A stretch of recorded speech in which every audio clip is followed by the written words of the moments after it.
Hi guys, Senator Rennick, People First Party. I hope everyone survived the storm cyclone okay on the weekend.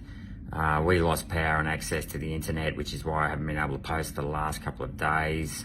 It's still raining outside and flooding may become an issue, so please exercise caution if you are out there on the roads. The big news out over the weekend, however, is that Albanese has delayed calling the federal election until early May. That means we will go to a budget later this month. I don't expect to see anything significant in the upcoming budget in terms of much needed economic reform. And that's very disappointing, because if we don't implement some structural economic reform very soon, Australia is going to continue to suffer in its standard of living. And of course, that is very typical of the lack of vision amongst the two major parties.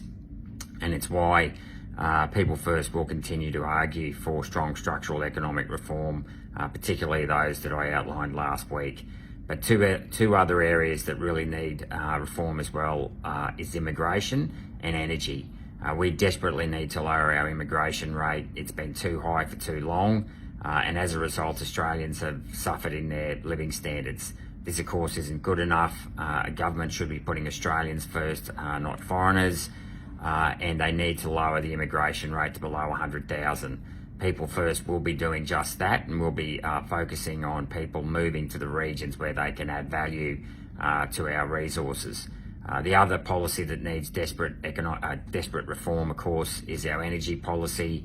For too long, we've allowed our energy grid to be replaced by foreign-made renewables, most of which is owned by foreign-made companies.